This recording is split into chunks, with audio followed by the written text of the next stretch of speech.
Good evening, everyone, and thank you so much for joining us for this special live stream program. My name is Greg Moss with the City of Westminster, coming to you live from City Hall inside a empty council chambers, properly social distanced from our minimal three-person crew and wearing facial covering and mask, which is part of our new staff guidelines here when you're walking around City Hall. I'm going to remove my mask for the next 45 minutes or so as we talk about mental health support during these tough times. It's no secret that during this pandemic, there has been a lot of stress added to adults and to children as well. And our goal really over the next half hour or so is to connect you with resources, offer tips, give you a little bit of hope as well, and connect you with some subject matter experts from our leading service providers here in the Westminster area. We could not do this tonight without our support of our partners, the Community Reach Center, which has been doing great work in this community for many, many years, the Jefferson Center as well, and Community Language Cooperative, which is providing our Spanish language translation. Our program overview again tonight, we're going to talk about some of the stressors that we have been facing over the last 10 weeks or so, tips for coping with that stress as we lean into sort of the new reality as we begin to rephase and reopen and begin a phased-in approach to getting back to normal, resources for support that are out there for you, and we will be ending on some messages of hope. Our first topic this evening is about stress and coping. In a new survey by the Kaiser Family Foundation, 45% of Americans report that they are feeling the coronavirus is harming their mental health. 19% feel it's having a severe impact on their mental health. I had a chance to talk with Abigail Tucker, who is a counselor with the Community Reach Center, and I started our talk by asking what are some of the signs of stress and what we should all be looking out for. When I talk about stress in general and educating individuals, I like to couch it in three categories. Number one is your mood, number two is your body, and number three is your behaviors. And often this can help us understand signs of stress in a way that's accessible to all of us. So if an individual is struggling with anxiety and their mood is restless, they might share with me that on their body they're having headaches, and in behaviors perhaps they're exercising less than they used to do. In relation to these unprecedented times with COVID, I think it's also helpful to keep in mind when we see significant changes in signs of stress, and specifically when they're keeping you from accessing the healthy behaviors that you want to be doing.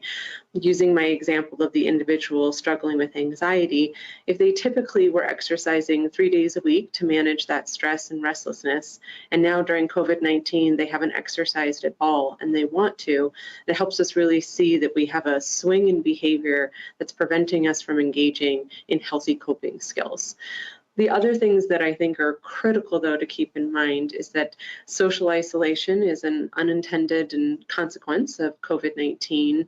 And one of the risk factors to that can be increased thoughts of isolation. And we are particularly concerned if people's stress is demonstrating or manifesting in signs of suicide or other symptoms that are life-threatening. And those are examples when we want people to know that behavioral health is an essential service, that our doors are open and we're ready to serve. And talk a little bit about who might respond more strongly to the stress of a crisis like we're seeing right now. Sure. Certainly, individuals who are already struggling with pre-existing behavioral health and health disorders, we know that adding any additional stressor could exacerbate symptoms, and so COVID-19 notwithstanding. But we're also particularly at this time concerned about families who are struggling financially, individual healthcare workers, and people who are struggling with social isolation. We know that in those examples, the very nature of quarantining can be a risk factor for people who are struggling, perhaps maintaining sobriety. And with our first responders and healthcare workers, they have to face every single day going into work and exposing themselves both to increased stress as well as the risk of COVID. We just saw your colleague pop in there, Elaine. We'll check in with her in just a couple of minutes. But I want to go back to what you were talking about, death by suicide and suicide ideation that might pop up during this time. There are a lot of resources out there that can help people, but it is important to plug into a professional help, right? Absolutely. Can't stress that enough. And one of the things that I always like to remind folks is that one of the hallmarks of suicidality is ambiguity, that we are feeling like you just don't know. And so the one thing that we really want folks to hear is that if you're struggling with thoughts of suicide, help is available. There are many different ways to access help, including 24/7 walk-in centers, behavioral health urgent cares, the statewide crisis and support line. But at minimum, talking to a trusted loved one and telling them that you're scared and need help, that would be a huge sign of bravery and allow you to take that next step. That feeling alone already is a risk factor for suicidality, and we certainly want folks to reach out and get the help that they need. Absolutely. Final question, how can we take care of ourselves and our community? I love this question. Thank you, Greg. There are so many different ways. The ultimate hallmark that I want to offer is that we are intentional, that oftentimes healthy and resilient coping skills are like any good habit we want to start. We have really good intentions, but we need to follow up on them in a focused way. But little things such as taking deep breaths, stretching, and meditating. One thing I do like to remind folks is that actually sometimes, in some cases, allowing for some alone time. If you are at home with family and loved ones all the time, you might not have a moment to feel recharged and refreshed. So intentionally taking some alone time, staying in touch with family members is certainly helpful. One of the other things for those who are families is talking with your kids. Talk to children about COVID-19 in an age-appropriate manner. Let them express their feelings and try to enjoy extra quality time in this unique situation. Another specific thing I like to offer is that while it's important that we stay present on the news and hear the latest information, it's also important to take breaks from media so that we have an opportunity to do other coping skills such as get outside, take some exercise, eat healthy, and take it day by day with lots of compassion. Some good advice from Abigail Tucker with the Community Reach Center. Just kind of recapping her tips for ways to cope with stress during this pandemic. Take breaks from watching, reading, or listening to news stories. Take care of your body, even if it's just getting out and taking a walk on a daily basis. Make time to unwind and unplug. You heard her talk about that. And connecting with others is key. We may be socially distanced, but we're not emotionally distanced. And a great way to connect with others is sometimes volunteering to help others.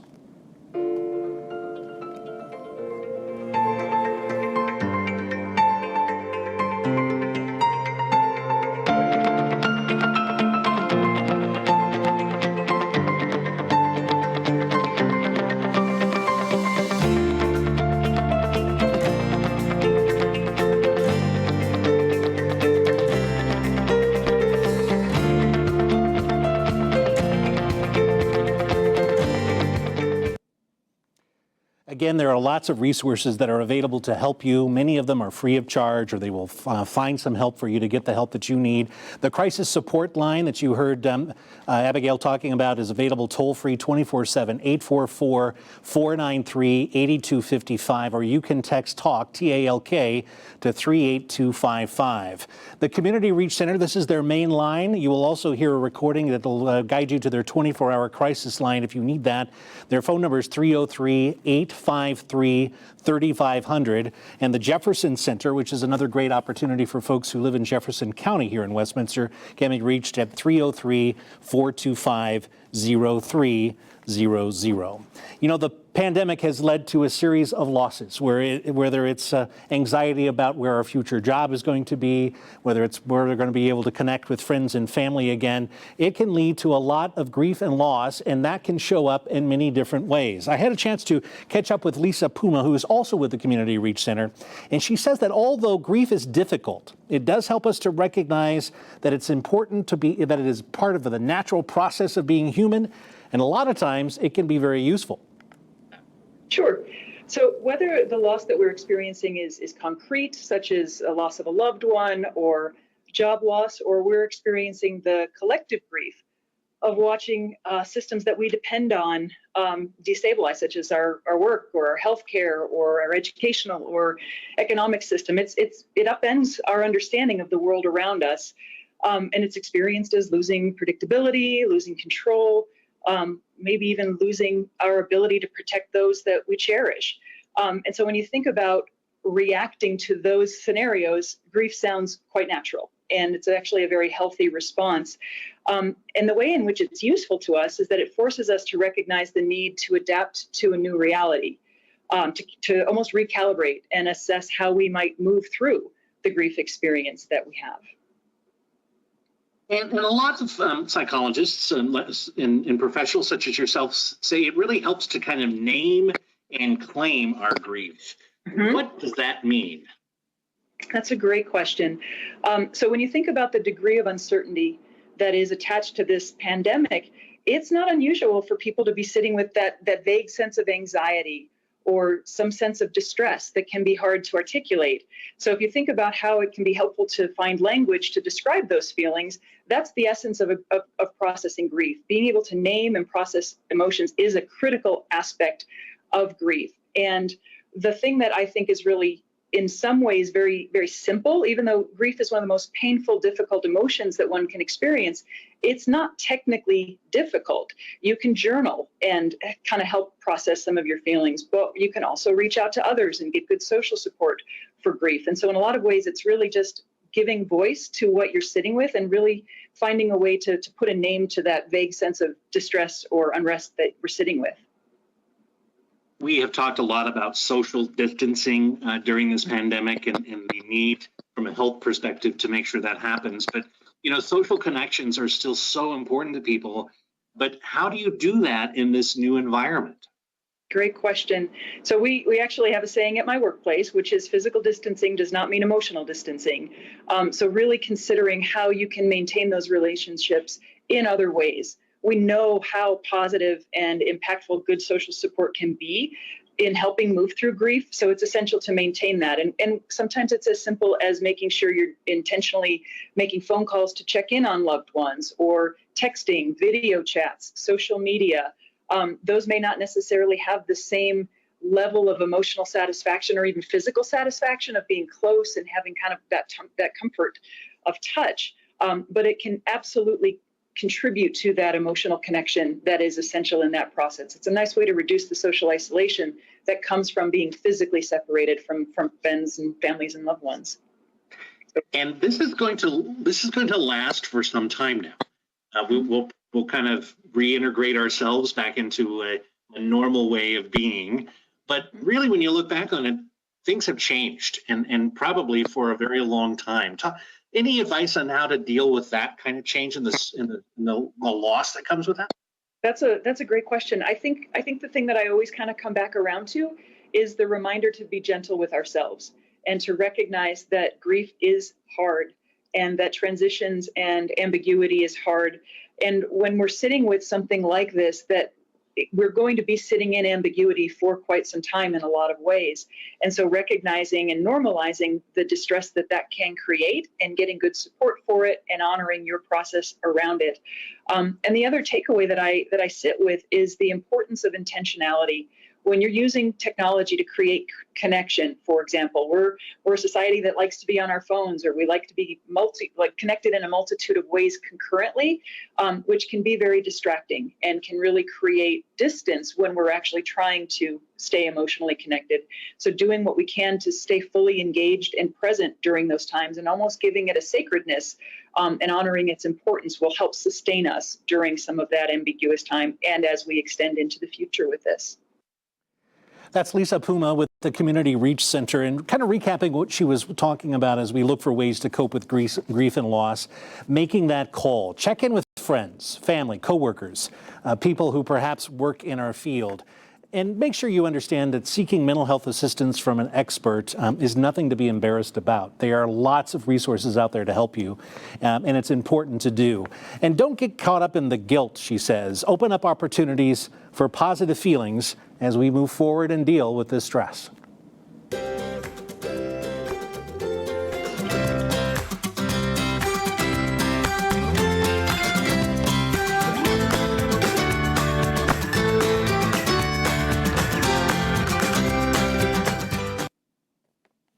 Just recapping some of the resources that we've been talking about, that crisis support line available 24/7, toll-free, 844-493-8255.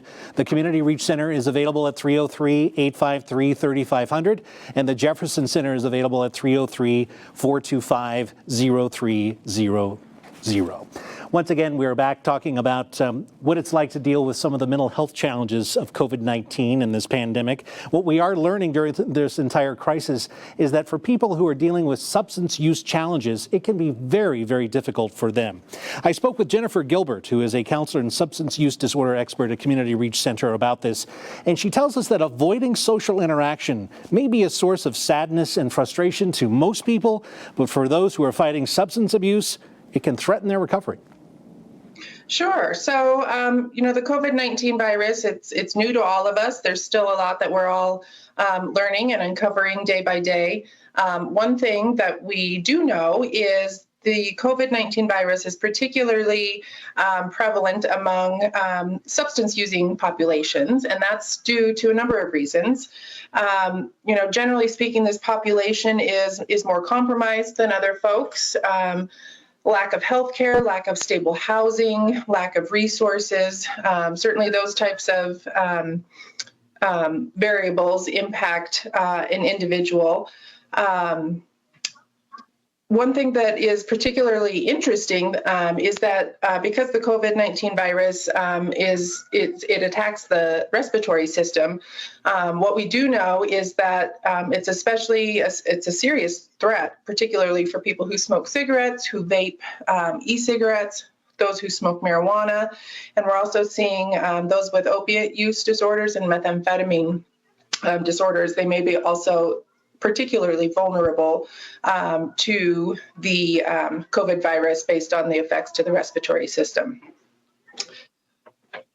There's also a lot of stress that comes obviously with dealing with a pandemic and being sheltered in place or social distancing. And I would imagine that can bring up a lot of issues and a lot of challenges. And as a result, you may find that you have an addiction that you didn't realize you had. So if you're just realizing that perhaps during this, that there is a challenge in the addiction arena that you need to get some help with, what is your advice? Sure, definitely. The biggest thing I think that most of us can all relate to is throughout this experience, the pandemic and the staying at home, is the lack of routine and consistency and reliability that we all depend on in our daily lives. This certainly has, shown, there's economic issues, job location or job loss, fear of death, illness, kids at home, people working from home. It certainly has changed the normal. And so the biggest things that I think we can do as individuals is to maintain routine, maintain structure. This could be things, setting an alarm and getting up on time every day, taking a shower, getting dressed, getting outside and getting exercise, maintaining social contacts.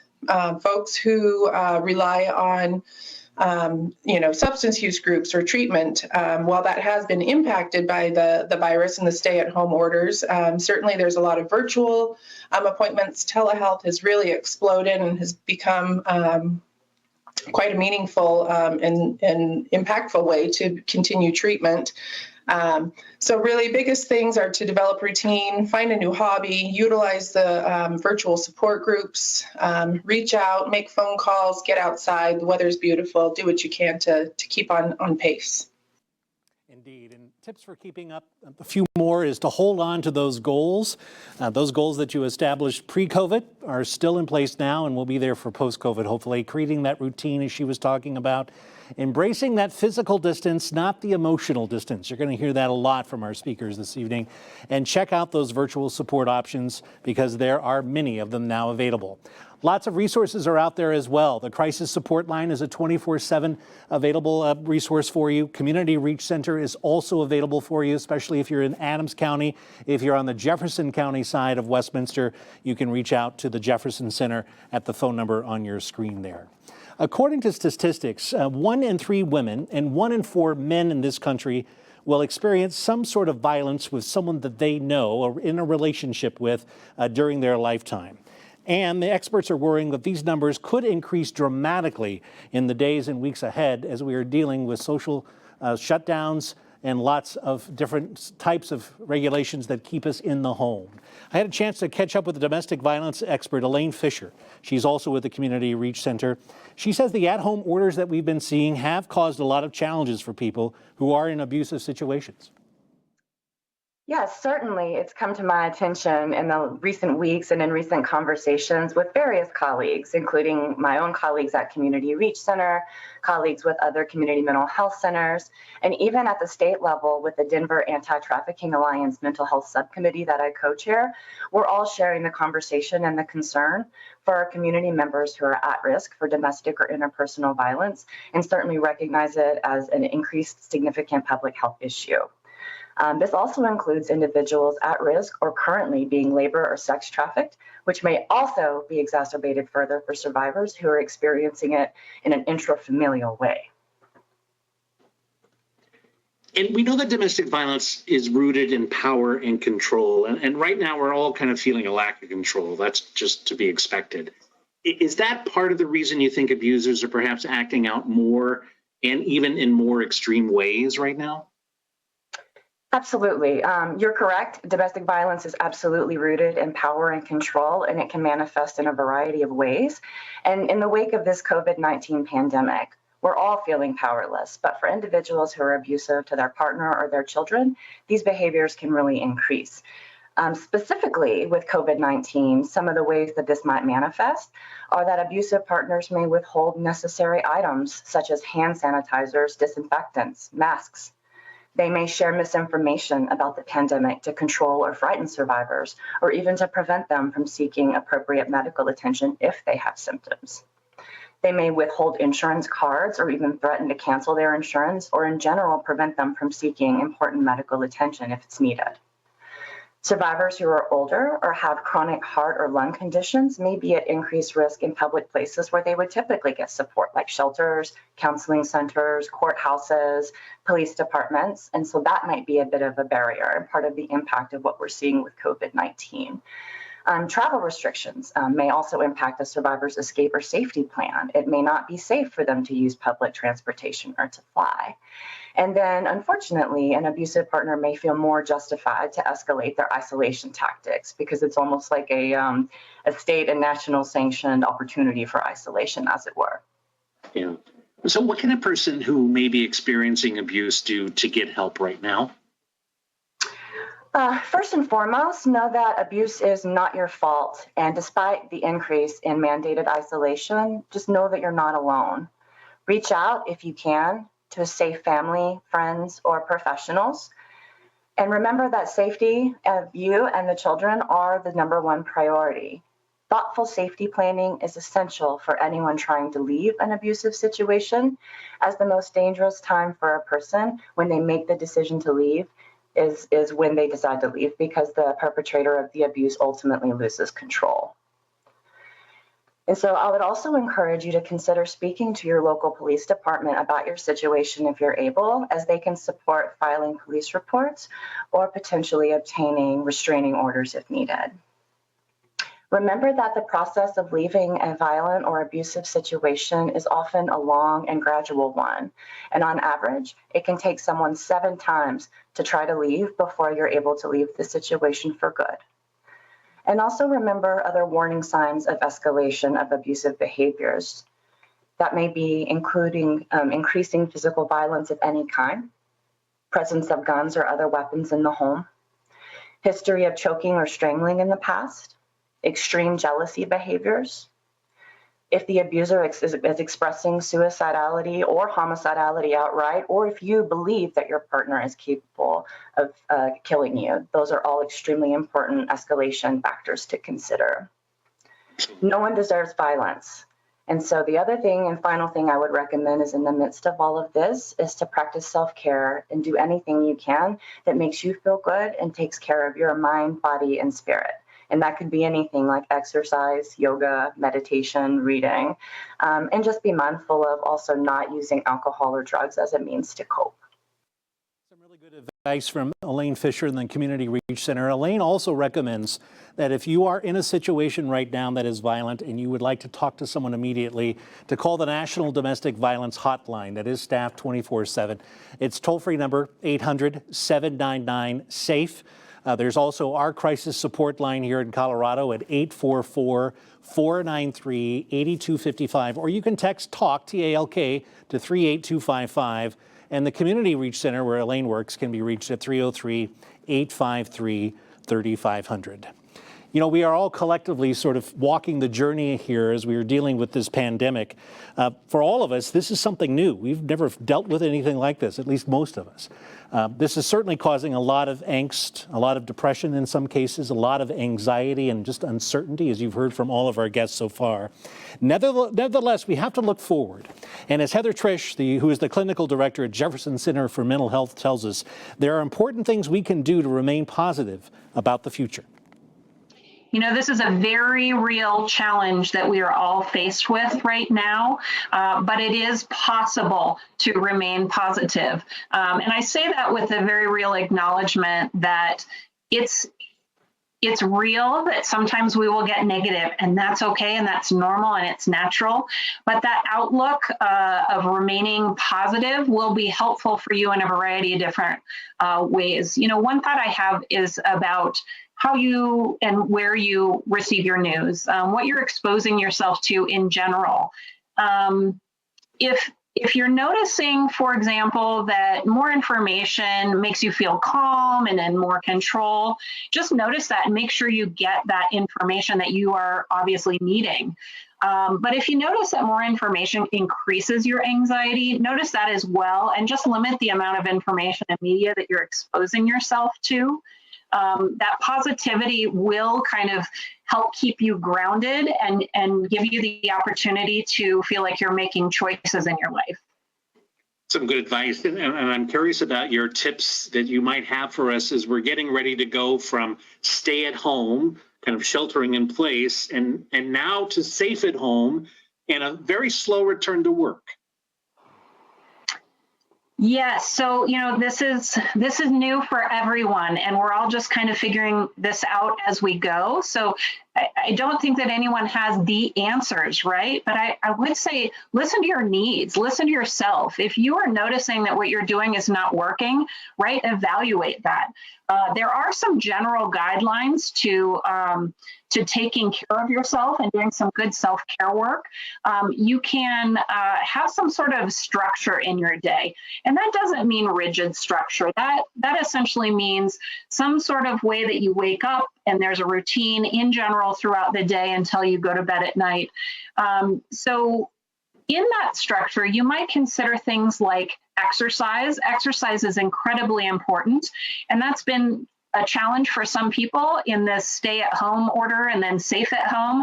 You know, what does that mean? I've found that the governor's website has been helpful in clarifying some things. In the city where I live in Colorado as well, there are some clarifications about exercise and hiking and can I and can't I and where can I go?